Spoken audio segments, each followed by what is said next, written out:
My name's Kurt Ransohoff. I'm the CEO and the Chief Medical Officer here at Sansum Clinic. And I really want to welcome all of you for coming and spending some time with us this afternoon.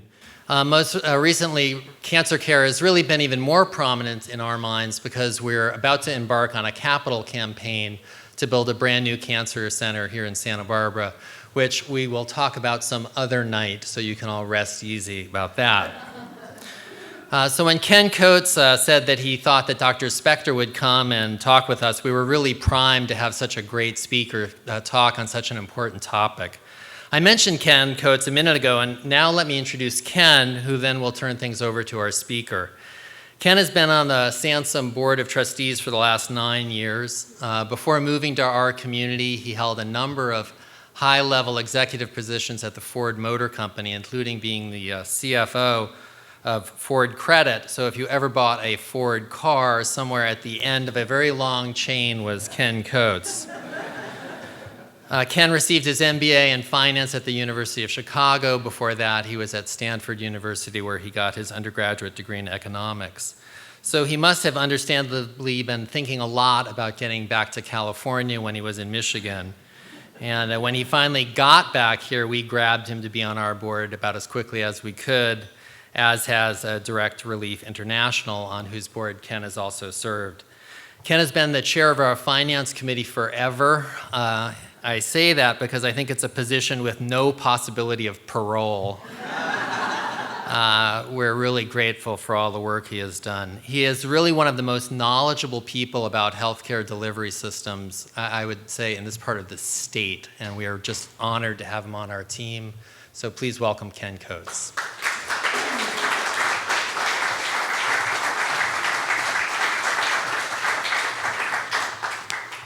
Thank you very much, Kurt. I'm not sure I deserve any of that, but I'll take it.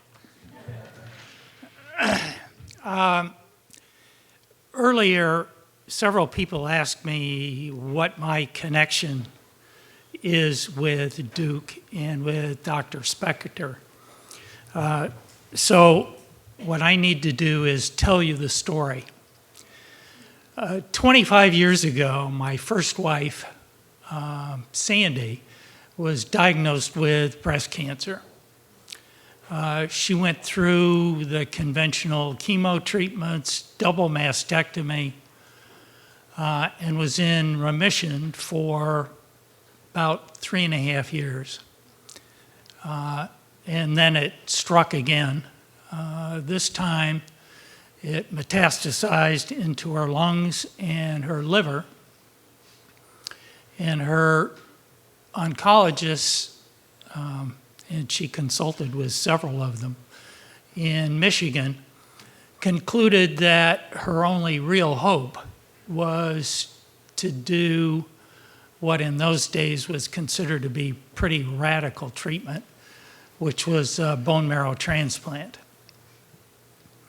Her Michigan oncologist had been a classmate at Harvard with Bill Peters, that some of the oncologists may recognize who he is.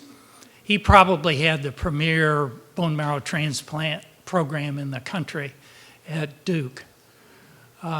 So Sandy went to Durham, North Carolina to hopefully get treated there. Unfortunately, despite their best efforts over a period of 4 or 5 months, they could not get the cancer or the liver tumors to regress enough so that they could do a bone marrow transplant.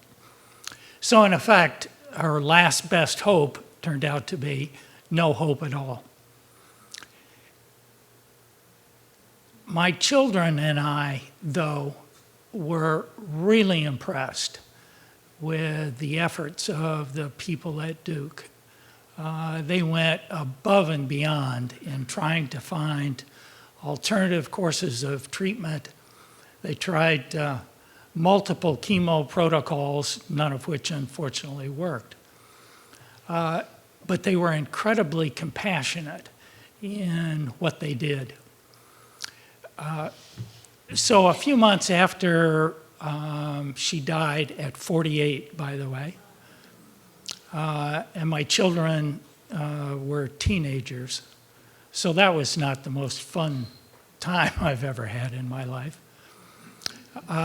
But shortly after she died, the kids and I decided that we needed to find a way to hopefully help other people avoid what we had to go through.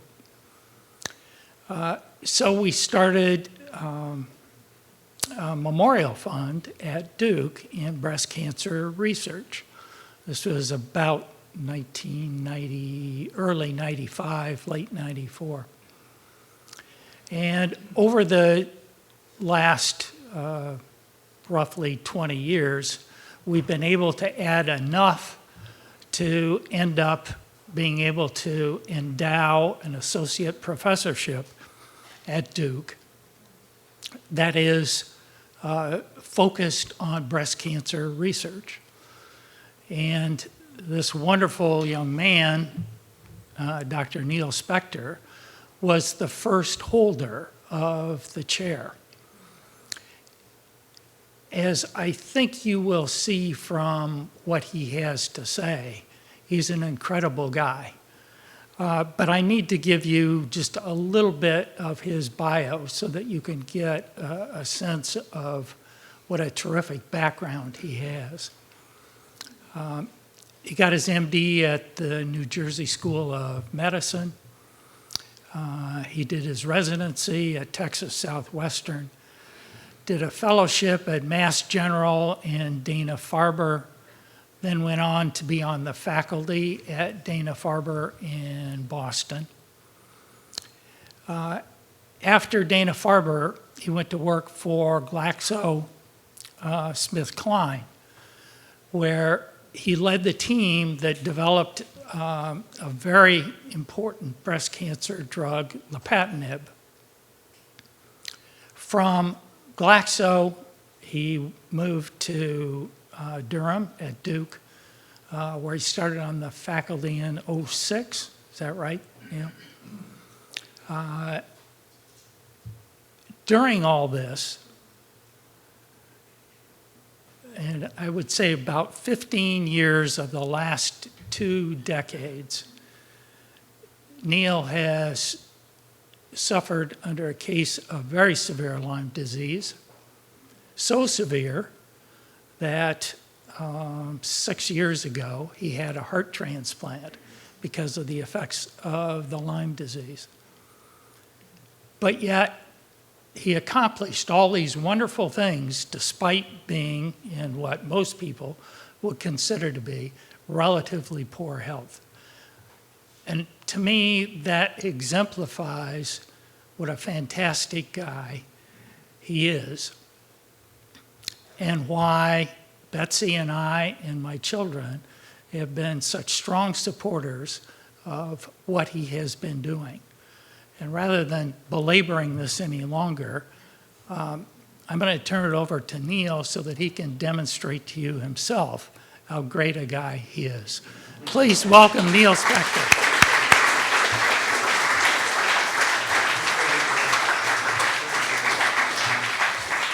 Well, thank you, Ken, Betsy. It's a real pleasure to be here. I always just tell people that the introduction, I'm just Celeste's father who coached her soccer teams with 10% heart function for 6 years or so. So no one knew other than my wife and my cardiologist how sick I could have been.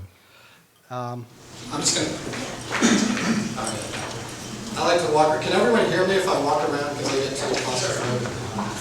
So first of all, also, I don't have any long-term connection to California in contrast to Ken, who wanted to move back from Michigan here. But I'll tell you, after running, I've run, this will be my 3rd half marathon that I'm going to be running in October. So after running, I used to run Boston Marathon, so that 10% heart function I had was a pretty hefty. But after running today, I realized that maybe we need to open a Duke West clinic. Associated with this clinic. So first of all, I do really want to thank Ken and Betsy for just supporting research, and as you'll see, for supporting research that may be considered high risk but very high yield. And this is research that wouldn't necessarily be funded by the government, which is the major source of our cancer research, because it is high risk. And often we like to say the NIH is not invented here. So, I really hats off and thank you so much for all the support that you've given us in trying to transform the treatment of breast and other cancers. Now, what I'm going to talk about today, so I have my own lab where we do breast cancer research, and I also oversee the Developmental Therapeutics program for the Duke Cancer Institute. And so what I just wanted to point out is, I think for an academic institution, I worked in industry, we do a pretty darn good job at translating research from the bench into the clinic. Now you hear a lot of institutions say, well, we have this Nobel laureate, we actually have a Nobel laureate as well. You know, we publish in Nature and Science. Many of those institutions actually make therapeutics out of the research. So it's fine to publish in Nature and Science, but if it only helps a mouse, then it's not going to help any of us. Okay, so I just want to show you that the group that I lead, which is about 40 investigators from all over the spectrum, and I'll give you examples of different expertise and how that is impacting or will impact people, perhaps here in Santa Barbara, hopefully. How we've been able to take research from the basic sciences and put it into the clinic in solid tumors, in women's cancers, breast and ovarian, heme malignancies, neuro-oncology, and so on and so forth. So I think we've been very successful and very unique as an academic institution in being able to leverage world-class research into therapeutics that have made a difference in people's lives. We've had a war on cancer for 40 years, and how come we haven't cured more cancers? And I tell people, putting a person on the moon was a matter of just building a booster rocket to escape gravity. Figuring out cures for cancer, which is a highly complex disease, really comprised of thousands of diseases. When people say you have cancer, that really doesn't mean anything anymore. You know, in breast cancer, we know that there are probably dozens of molecular subtypes that are different. And when you talk about personalized medicine, this really is the era of personalized medicine. We don't treat anymore based on an algorithm. If you have breast cancer, therefore you get A, B, C, and D. Now we need to understand the wiring of the tumor cells. What's keeping the lights on in that tumor cells? And individual tumors are different. And so this just sort of gives you some level of the complexity of a cancer cell. So it really is like this room here. And there's multiple light switches that keep multiple lights on. And the name of the game for a cancer or for an oncologist is to turn all the lights off. And our challenge is to figure out what are the switches that are actually keeping the lights on. So a lot of the work that I've done, as I mentioned, is in the HER2 field. That's a type of breast cancer that affects 15 to 20% of women. When I was a fellow, back when Fred was giving ethics rounds up on the top floor of the Dana building, which were great rounds, by the way, women who were told they were HER2 positive cried, because that was an automatic death sentence. It was the most aggressive form of breast cancer. 20 years later, women who are told they're HER2 negative cry now, because there's so many new therapies for HER2 positive cancer, Herceptin, Kadcyla, Perjeta. I worked on Tykerb, an oral therapy targeting HER2 positive breast cancers. And we're at the point where oncologists never like to use the cure word, but I've actually heard oncologists say, well, maybe we're at the point where we could actually cure metastatic HER2 positive breast cancers. And that's a pretty amazing statement in 20 years, going from death sentence, people actually, prominent oncologists saying, I think we might be able to cure the disease.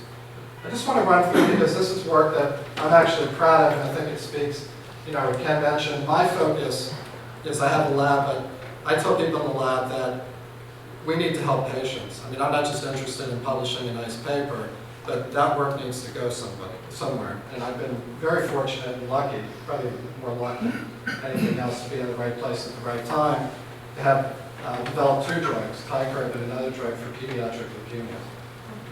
So Tykerb, what it does, it's an oral therapy. It gets in and it essentially cuts the wires inside the wall. So we have antibodies like Herceptin, like Kadcyla, like other antibodies that really block the light switch, doesn't do anything to the wiring. And we have other therapies like Tykerb, which is the only drug of its kind approved for breast cancer, that gets into the wall and clips the wires to turn the lights out. This was the first patient I treated. It's actually a disease that I have a special interest in, inflammatory breast cancer. It occurs in about 1 to 5% of women in the United States. It is the most deadly form of breast cancer. It's a whole separate disease in and of itself. But one of the things that we found out in doing our studies, and this was a trial that was based on work that we had done in the lab. So I went and I said I want to do a trial in inflammatory breast cancer because I think these cancers are particularly driven by HER2. So if we could turn the lights out on HER2, I think we can make a difference for these women who have nothing that's been offered to them. They're not even allowed to enroll in clinical trials. If you look at clinical trials for breast cancer, it generally says exclusion, inflammatory breast cancer. We can talk about that afterwards. This is the first patient that we treated with with Tykerb. Woman with inflammatory breast cancer, that was like a 3rd-degree burn down her back, all the way through her back and eroding into her lungs. And so it's not only a fatal disease, but her quality of life. She was on a morphine drip when she went on the study. And then 3 weeks later, she was out playing golf with almost complete resolution of her disease after just taking a pill. And I remember getting a call from her physician, who I knew well, who was a well-respected specialist in this area, who said, wow, Neil, this is like the best thing I've seen for this disease, and I've been treating these people for a long time. So she went from morphine drip to living a good life. Targeted therapies are great until they're not great anymore, right? So that woman was doing fine for 2 years, and then the drug stopped working, and she progressed. And so I've dedicated a large part of my career to helping women like Sandy, trying to help women. You know, we forget sometimes. I'm one of the, Komen has a group of, they call them scholars, and they selected 50 people from around the world, and they said, you know, these people are doing meritorious work, and we want to support them and help them. And so I interact with a lot of really good people through that program. And I often tell people that there's this message that, you know, in breast cancer, that it's mission accomplished. You know, we've really changed the course. It's not mission accomplished for 40,000 women who die every year from breast cancer. We still have a ways to go. We can't really say we've successfully, you know, eradicated this disease. Now, living in North Carolina and enjoying the Outer Banks, if you develop resistance for some diseases, I don't know if anyone's ever been to Kitty Hawk, but there's one main road, if there's a hurricane that washes out, you're not getting to Nags Head from South Shore. If you have a cancer like that, you can pretty much treat that more effectively. So that you develop resistance, and you could block the pathway for resistance. So this is the pathway for resistance. There's one pathway to block it. So some cancers, I don't actually consider chronic myeloid leukemia cancer. It's more like a pre-cancer. But it's sort of like that. There's very limited light switches. If you hit the right wiring, you can turn it off. And Gleevec is the wonder drug because it essentially has done that. These are what solid tumors look like. So I spent some of my formative years outside New York City, and it's more complex than Kitty Hawk. So, you know, if you happen to be working on the west side, you want to get to the east side, or I guess that's the east side to the west side, whatever side it is. And you call your boss and you say, you know what, I didn't come into work because there's some road construction here. I'm not going to come in today. Your boss would fire you because there's plenty of other ways to get to work. This is what happens in breast cancers and 99% of solid tumors, in contrast to that nice Kitty Hawk picture. You have a drug that targets this 34th Street. You develop resistance to the pathway on 34th Street, so I turn that light off, and there's plenty of lights to compensate for that. The challenge is to figure out what are the other roads that lead to cancer survival and to turn them off. And that's where this is actually the first level of resistance that we developed in the laboratory. So when people say translational research, and that's a buzzword today, what that means to me is you translate things, right? I work in a lab, I make observations, I develop hypotheses, I test them in some cells, I test them in some mice. I apologize if people love mice. And then we go to humans. And we make some observations, and if we're really smart, maybe 15% of what we thought in the mouse happens in a person. But if we're opportunistic, what we say is, let's learn from what happens in people, and then go back into the laboratory to try to refine our hypothesis to make it better. And that's exactly what we did. So we treated people with Tyker, and we saw that they had great responses, like that woman I showed you, and then they recurred. And so we turned the lights out for a little while, but there was still a light on. And so we said, let's go back and develop models. So we developed the first models for resistance in the laboratory based on observations in the clinic.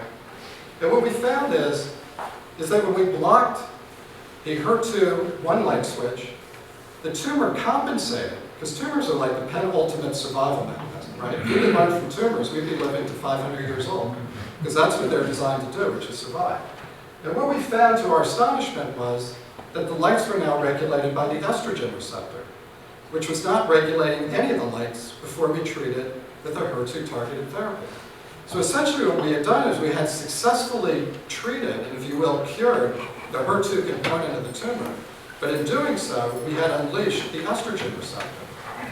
Now thankfully, so this is what we showed in a woman who had early stage HER2 positive breast cancer. So here's her tumor. It's HER2 positive. It happens to be, again, inflammatory breast cancer for the oncologist or pathologist. It's in a dermal lymphatic, a tumor plug. Here's prior to treatment. If you look at the estrogen receptor staining in her tumor, so you're actually looking at the biopsy, she's ER negative. Look what happens after 14 days. So all these little dark brown spots, those breast cancer cells are all estrogen receptor positive now. The progesterone receptor is markedly positive compared to day 0. This little guy here called BCL2 is a resistant mediator of resistance. It happens to be regulated by the estrogen receptor. And look what happens here. Completely dark. These tumors are now resistant to therapy because they're no longer dependent upon the light switch that we treated. So they don't care about HER2 anymore. They care about the estrogen receptor. And we figured out the molecular mechanism through a transcription factor called Prostate. Now, we're lucky because we have a bunch of anti-estrogen therapies. This one in particular, which is not a popular one for women with ER-positive breast cancers because it requires an intramuscular injection, but it's probably one of the best inhibitors of the estrogen receptor signaling called fulvestrant. To make a long story short, you're looking as a researcher under the microscope at tumor cells. So these are human breast cancer cells, and where you see purple, these are happily growing tumor cells. These are HER2 positive breast cancer cells. Here you see we treat with an ER blocker. Nothing happened. The tumor cells are growing like crazy. Why? Because they're dependent upon HER2. We haven't treated them with a HER2 blocker yet.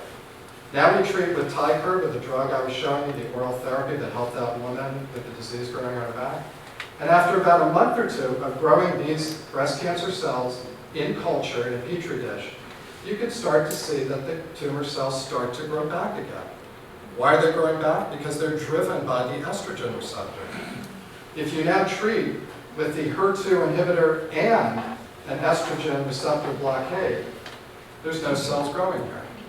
And we took that observation and we went into the clinic and did a clinical trial, and now that's an approved therapy for frontline metastatic breast cancer. Is that a cure? Unfortunately not. But what we have added is another piece to the puzzle. So this is going to be, I'll tell you up front, this is going to be like HIV. When I was a resident, we had ACT. People with HIV/AIDS got ACT, they lived for 6 months, they died. One treatment was not enough. There was another drug that came along, people lived for 12 months, they did great, and then they died. And it wasn't until the current heart therapy that people like Magic Johnson and the other folks you see, who are now living decades, who still may have HIV, but are living without the consequences of AIDS. Cancer is going to be the same way. There probably won't be one magic bullet for cancer. But if we could figure out the cocktail of drugs that keep the lights out, then I think we can turn this into a chronic, manageable disease. Now, nothing simple in cancer. We identified this estrogen-mediated mechanism of resistance. This led to FDA approval. So it's a great example of making an observation in the clinic, taking it back to the bench, doing research, going back into the clinic, And now we've impacted by an FDA approval of 2 combination therapies, a block HER2 and estrogen receptor. And we've spent, and there's more of these, we've spent years identifying other mechanisms that, by the way, are all druggable. There's drugs against each of these pathways that we've identified that we're now going into the clinic to test out. So for one woman, this combination may be great, but not for a woman whose mechanism of resistance is mediated by this particular pathway, or not for this one. We've got to individualize and personalize the treatment of breast cancer. It is not good enough anymore to say, I've got breast cancer, I'm ER positive, I'm HER2 positive, or HER2 negative. There's going to be a whole panel of things that your doctor is going to have to give you in order to make the most informed decision as far as treatments. And these just aren't academic, nice to knows. These are going to be actual decisions based on treatments that are available. Okay, I want to get into some the new cutting edge therapies that are being developed at Duke in addition to some of the work that we're doing. This is a member of our Developmental Therapeutics program who's in the School of Bioengineering, and Duke has a tremendous school of biomedical engineering. So Tosh Chilpati has developed what he calls, I'll just call it ELP, HELP. HELP is a way of taking drugs which are already on the market but ineffective for a variety of reasons. And one of them may be that they don't reach tumors in sufficient concentrations to kill the tumor cells without killing the person. So what he's done is, over years, is develop this technology to put these drugs, and one of these drugs is Taxol. Probably a lot of people have heard of Taxol. It's the mainstay of almost every therapy, breast cancer, lung cancer. You know, it's effective to some degree, but not completely effective, not effective enough. And so his hypothesis was that we can change the way we deliver Taxol, and by the way, any other drug, by using this mechanism, this peptide, so it's a protein, that now encapsulates the Taxol drug and allows it to be delivered selectively to tumor cells and not to normal cells, and to achieve very high concentrations in tumor cells. Now this is the preclinical data, so we're in the animal testing stage, and now we're looking to go into the clinic. And we're meeting with the FDA to do all the requisite work that needs to be done to start a clinical trial. So this is work with Taxol. So here's a Abraxane. So we have Taxol, which is the first generation, used widely in most cancers. We have Abraxane, which is sort of the second generation, better than Taxol, because of the way it's developed. It supposedly is able to get into tumors more effectively than Taxol. And so this is looking at a model of human triple-negative breast cancer, very aggressive type of breast cancer, in humans and in these mice. And here you can see that survival. So these are days, and here are the mice that have these triple-negative breast cancers. These are mice that are not treated with anything, so all the mice die at day 50. Here are mice that are treated with good old Taxol that's given in the clinic. They don't live much longer, they die at day 60. Here are mice that's given Abraxane, the best we have in the clinic right now. This is the super Taxol. These mice all die at about 85. Here are mice that are given Taxol embedded in that ELP that was developed at Duke. Most of these mice are still living beyond 100 days. Here's castrate-resistant prostate cancer. Again, same thing. Here's a tumor growing in a mouse. Mice dies. Abraxane, the best we have. Day 60, they're dead. These mice are 100% survival, and they're now out to 150 days.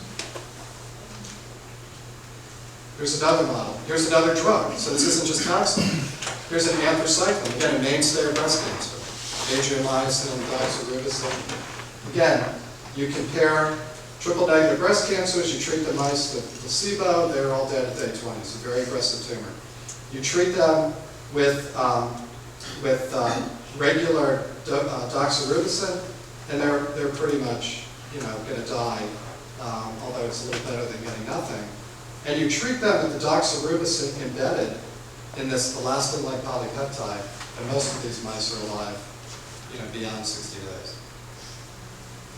We need to test this in the clinic. We need to take this forward, and we need to determine whether what happens in mice is going to happen in humans.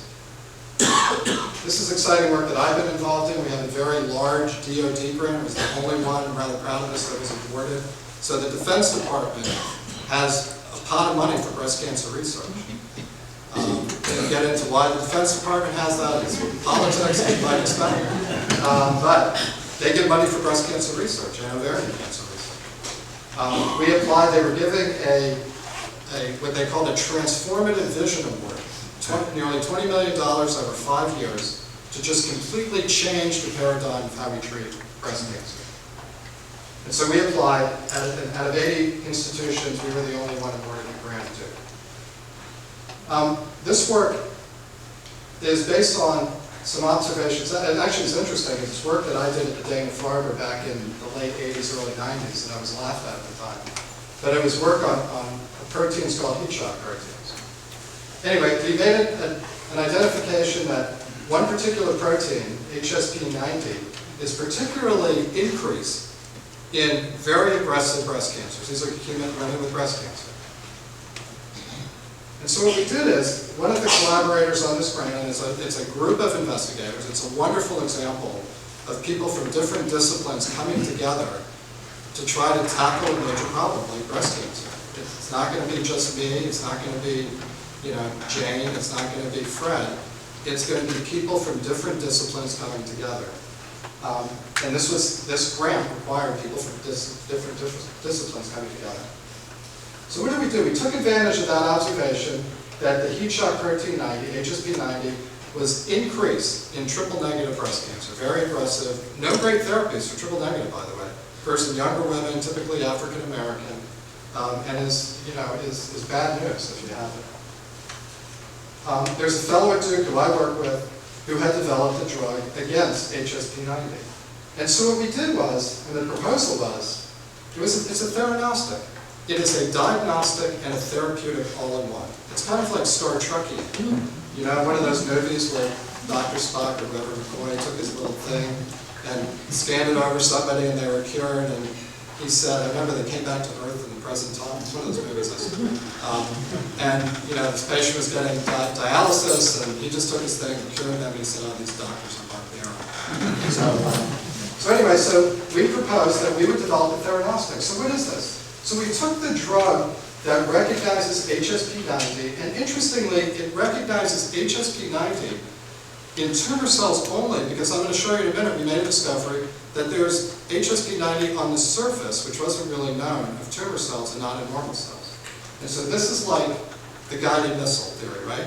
Give a treatment, ideally it goes right to the tumor cell and kills it and avoids the normal tissues. I think this is rather beautiful, to be honest. I'm pretty proud of this.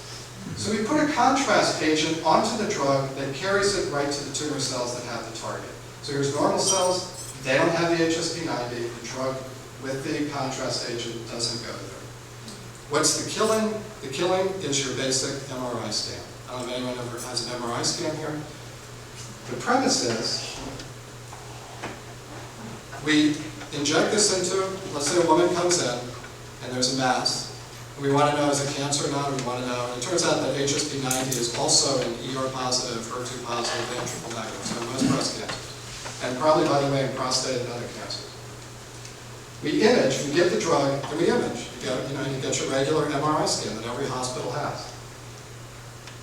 Then what we do is, after we say, aha, this drug with the imaging reagent goes to your tumor, now we change the settings on the MRI scan, and this was done, one of the investigators on this grant is a biophysicist who's working with us.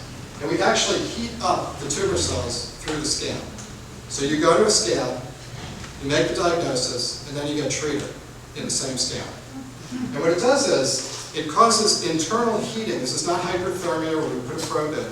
It causes the tumor cells to start to vibrate and shake violently because the reagent, the imaging contrast reagent that we've coupled to the drug that goes right to the tumor is affected by the magnet of the MRI and starts to vibrate and kills the tumor cells by heating them from the inside of the cell. So we don't heat you up, we heat the tumor cell up. Moreover, when we first put this proposal together, I was really excited, not only because, wow, that's amazing to use an MRI scan to not only diagnose, but then to treat, all in the same scanner. But the other thing that turns out to be really interesting is that it has the capacity to pick up tumors that a regular MRI scan or a CT scan or a PET scan wouldn't pick up. So one of the problems is there are a lot of women who come in and are told the good news, the bad news is you have cancer, the good news is it's early stage. They don't have early stage cancer, we just can't figure out that there's cells that are hiding there. So we wanted to do this experiment and determine how few cells this could actually pick up. And so we put breast cancer, we've done this with prostate, we've done this with other tumors, by the way. And there's 10 million cells, 5 million, we've gone down to 10,000 cells. Now, the level of detection for the regular scanners is somewhere around here. Okay? What you see here, this is where we implanted the tumor. See the nice bright yellow, red? That's all tumor. It's emitting a fluorescence that we genetically put into the tumor. So we go 10 million, you could easily see it. Okay, well, so could a CT scan. 5 million, you could easily see it, so could a CT scan. 1 million, look at that, it's still really bright. Now you might have problems, start seeing this on regular scans. If you're closer, maybe you can see it from the back, at 100,000 cells, you can still see the tumor. That wouldn't show up in a regular scan. So we could actually detect minimal disease and treat this. So we could put you in front of the scanner and not only detect it and treat the obvious tumor, but we could treat the other tumor cells that are hiding as well. This was supposed to move, so I could demonstrate, I could move around, but unfortunately it doesn't, and it was really nice the way it was rotating. But what I want to show you is what we discovered was that we call these punctate. There are these big accumulations of so this is the drug, this is the HSP90 inhibitor that has something that will show up. And what we found was that this inhibitor binds HSP90 on the surface of tumor cells, which is not present on normal cells, and that's the selectivity. So it recognizes this cell surface as if we painted the outside of this clinic with HSP90, and the drug which is floating through the bloodstream finds the HSP90 on the tumor cells, but it's not painted on normal cells, and that's where we get the selectivity. And you'd really be depressed if you saw it. Some of you may have seen this on 60 Minutes. This is the polio virus that's been developed to do it. Now people say, you're giving polio virus to cancer patients? This was work by a colleague of mine, Matthias Gromeyer, who spent 25 years making that polio virus, genetically modifying it so it doesn't cause polio. But what it does do, it targets tumor cells and kills them very effectively. And so here's the polio virus. It actually has an adenovirus. It's a very elaborate, incredibly sophisticated genetic work that this guy did. It was laughed at for a number of years, and now it's the hottest thing, and Novartis and every company wants to buy into this. This attenuated polio virus recognizes the polio virus receptor, which is on tumor cells. It's also on neurons. These are injected. So this study, and I'll show you data, is in glioblastoma, a most uniformly fatal disease, the worst brain tumor, one of the worst cancers you can get. This is injected right into the brain tumor. It would not cause polio, because it can't cause polio, but it does recognize tumor cells and causes an inflammatory reaction and leads to their death. So this is glioblastoma. Duke has probably the best brain tumor program in the world. I mean, Ted Kennedy came there when I was at the Farber. I used to send patients to Duke, not to Mass General. Uniformly fatal. This is one of the patients on the 60 Minutes show. There was a young woman who was treated, I think, 6 years ago, who was given 6 months to live. So here's her tumor right here. The drug, the polio virus, was injected right into the tumor. 24 months, this is the pre-treatment. You can start to see that there's inflammation. You can see it shrinking, and now it's nothing but scar tissue 3 years later. And she, I think, went on to nursing school and is living years beyond this as well. Now, this is amazing, but it's not the cure yet. So historically, for people with glioblastomas, at 30 months, the survival rate is 2%. And with this, it's 25%. And there are plans to combine it with other immunotherapies to make that even better. I will tell you that this polio virus works in breast cancer models, works in prostate, is being developed in pancreatic cancer. And so I think it could be a transformative treatment for cancer. I want to end on this. This is work that we're doing in our lab that I'm really excited about. In looking at mechanisms of resistance, what we found was, again, a protein that I worked on. It's funny how things come around.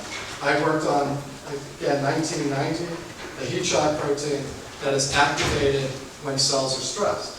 And it turns out that this is actually something bad to have in your tumor. So here's survival in women who have high levels of this, poor survival compared to women with lower levels.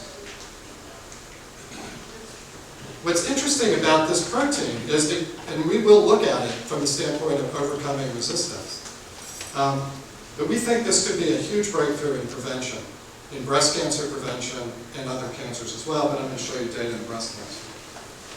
So the heat shock field is essentially, this is a system in biology that is conserved from plants to humans. So you have to believe that if whoever, if you believe in God or whatever you believe in, that for something to be conserved from those plants outside to you and I has to be really important. And it turns out it is. There's about 20 or 30 of these proteins in this family. They get turned on by stress. And I don't mean like you can't pay the bills stress. I mean physiologic stresses are heavy metals. Lead, iron, cadmium, metals in the environment that have been linked to cancer, breast cancer, pancreatic cancer, and other types of cancers. Alcohol, notorious activator of the heat shock response. Not to scare anyone, but we know that alcohol is a risk factor for breast cancer, particularly in younger women. I always want to do a study at Duke because there's so much binge drinking at Duke that I wanted some of those young girls, essentially, at that age, from puberty to first pregnancy, that is a huge risk period for alcohol.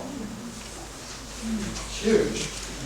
I have a 17-year-old daughter, and I don't know that she likes to hear these slides. Thankfully, I'm not sure I can worry with her right now. I'm glad I can worry about it.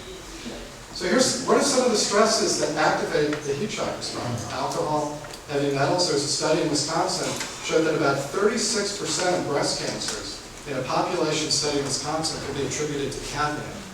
Cadmium is pretty ubiquitous. It's in the soil, it's in the air, it's in the water. I don't know that many people measure cadmium, so who knows who's been exposed. Exposures are tricky to take because they may occur early in life. So if I give you a questionnaire and I said, have you been exposed to cadmium or lead? You may say no, but you may not be thinking about where you grew up. Maybe you grew up in Pittsburgh outside of steel mill, and you've been exposed to a lot. And that early exposure in life has already caused risk factors. And importantly, the other thing that activates this protein that we're going to target, and I'm going to show you in a minute, are mutations that we know cause cancer. And by the way, many of these heavy metals and environmental carcinogens lead to DNA damage and oncogene and mutations that lead to cancer. Here's just a cartoon to help you visualize this. So your cells, let's say this is a normal breast cell, gets exposed to heavy metals, alcohol, and some other things, or you smoke. And cigarette smoke has a lot of cadmium, by the way. These damaged DNA, here's the double helix damaged DNA, they also damage your proteins, and they cause the proteins to clump. Clumping is not good for your cells, and so in a normal cell, some of these heat shock proteins get rid of the clumps, and the cell survives. In a tumor cell, these same insults, these same stresses, cause protein clumping, DNA damage, and if this clumping was allowed to accumulate, I think I actually did the wrong slide. Okay. These cells, so these cells go on to form a tumor. Now, why don't they die? Why don't they die when these proteins start to accumulate and go on to form senescence or terminal death? And it's because of this particular heat shock protein, this HSP70I, the stress-inducing one. Now this protein, you might say, well, Neil, you just told me that this is important for all cells in the body. This particular family member is really much more relevant to tumor cells. You can do what they call a knockout mouse, where you can generate a mouse that lacks this protein. The mice are fine, with the exception of male mice, which have a lower sperm count. So we might have to, if we develop this as a therapy, we probably want to do it in young men. So if we block this protein, which is now protecting tumor cells. This is the earliest stages. So we ask ourselves, what causes a normal cell to become a cancer cell? What is the earliest event from being a normal breast or a normal prostate to now being a screwed up cancer cell? We think that the increased expression of HSP70I allows the tumor cells to take hold. They don't go on to die and senesce because of this protein. So our hypothesis going into this was, if we can block HSP70I, then rather than allowing the tumor to take hold, we can kill the tumor cell at the earliest stages of its inception. We published this work. This is work that, again, I did with a collaborator. To make a long story short, we have a very effective drug screening and development platform technology at Duke. It came actually from a biotech company that this fellow at NICE had developed. And we identified an inhibitor of HSP70I. Now, I worked for Glaxo for 9 years. There is no company that has developed an inhibitor against this target, not because they don't think it's important, but because they think it's too challenging and it's not in their comfort zone. This is where I think academics plays a huge role. We can take on those challenges that the Pfizers and Novartis say, it's too risky for us. You know, our shareholders don't like that. We don't really have shareholders. We have stakeholders who are patients, and we want to do the right thing for them. So we have an inhibitor that we want to make into an oral pill. So we wanted to prove and test the theory that if we treated normal breast cells that had a mutation that we know causes cancer, and we blocked that heat shock protein, that we could prevent those cells from becoming tumorigenic. And so now you're looking at these are normal breast epithelial cells. You're looking under a microscope.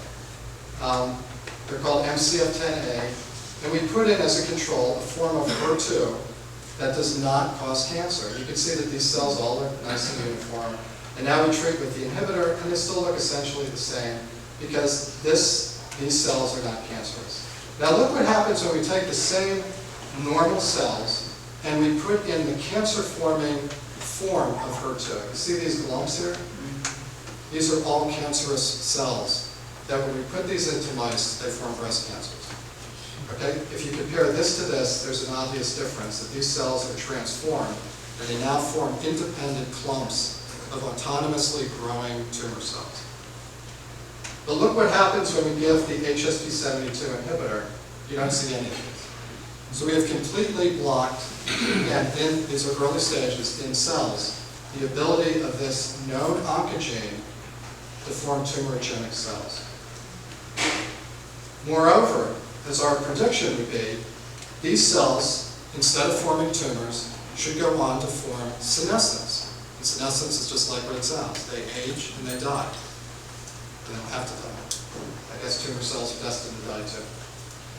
Here is the oncogenic form, normal breast epithelium, and what you see is with the inhibitor, and this is a genetic, you knock out the HSP71. We can't do that in people, but this is sort of our gold standard. And you can see these dark colored forms. You can see the difference if you compare this to this. These are cells that now stain positive for a marker of senescence. So I showed you they don't form those nice lumps that are cancerous cells. Instead, they're dying. Here's the inhibitor. They're also dying. We took this to animals, and we looked at a genetic mouse model of human breast cancer. So it's a mouse model of HER2-positive breast cancer. It's called MMTV-new. These mice almost uniformly by week 22 to 25 develop mammary tumors that look like breast cancer. And we treated them, and I will tell you this is really suboptimal because we just gave a dose. We really didn't have, unfortunately, the money to do the experiment properly. We hope to get that money through some grants we just applied for. We treated mice with either the inhibitor or a control, just placebo. And what we found was, whoops. Yeah, where'd it go? Okay. What we found was, no, I went the wrong way. Anyway, what we found was that in the controls, they developed tumors, and in the mice that were treated, is that okay? Because otherwise, okay, the mice that were treated, we had one which is delayed and is a much smaller tumor. We're now doing this in a larger number to try to get statistical significance, but we're very excited that in mice now, in a genetic model of a mouse that develops the whole spectrum of precancer and cancer, that we can prevent these tumors. We've now gone back, and now we want to ask, do we find increased expression of this protein in women who come to the Duke high-risk breast clinic? So these are women who do not have breast cancer. Most of these women actually are not BRCA carriers, so their risk of breast cancer is not from a BRCA mutation. And what we're finding is, so here's the breast epithelium, here's the ducts. Look how dark this staining is. So this is staining for that HSP70I, that protein that we believe helps the perfect storm of normal cells form cancer cells. These women we're finding it's lighting up like a Christmas tree. So for whatever the reason, they're at high risk. Their breast tissue is reacting to that stress and that risk factor by increasing the very protein that will ultimately promote their cancer growth. We would then go to normal breasts, which we get from reduction in mammoplasties. They don't really express it at all. I just want to show the cadmium, okay? This isn't just some hypothetical thing. If you look at the bar graph, these are hours after we treat cells with cadmium, and we increase that very same protein that promotes tumor growth. So this is real. Here's what we want. Here's what we envision shortly. We identified women at high risk. And by the way, we're also doing this. We're doing this in pancreatic cancer models too, and it works the same way. It blocks transformation of normal pancreas cells when you put the gene in that in 95% of pancreatic cancers is causative. It's called KRAS. We can block that by blocking HSP70I. Here's our proposal. We identified women who were at high risk that were coming to clinic, or I could go to the Duke frat houses and sorority houses to identify plenty of women. We do fine needle aspirates, which are done routinely in these women. We get cytology, and we look to see for the presence of that heat shock protein. And if it's upregulated, like I showed you in some of those breast tissues, we then treat with the chemoprevention, and we can even develop imaging. I showed you that theranostic to follow the effectiveness of our treatment. And we think this may be one of the first examples of a mechanistic-based prevention strategy, completely based on scientific rationale.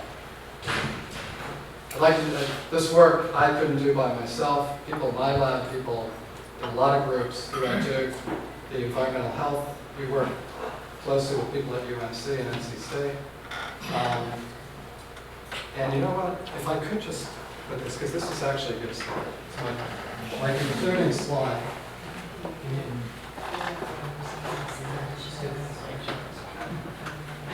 Okay. So anyway, I always show this.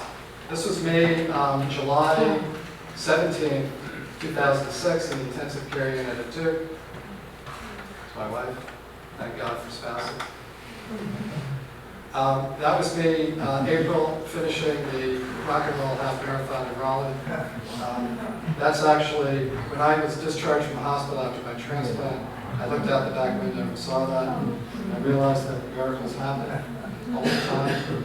And so I always, wherever I give a talk, whatever I say, I always tell people that if they have it in their heart, literally, to have on your license plate to be a donor, I certainly wouldn't be standing here doing what I've done if it hadn't been for your family. So thank you very much.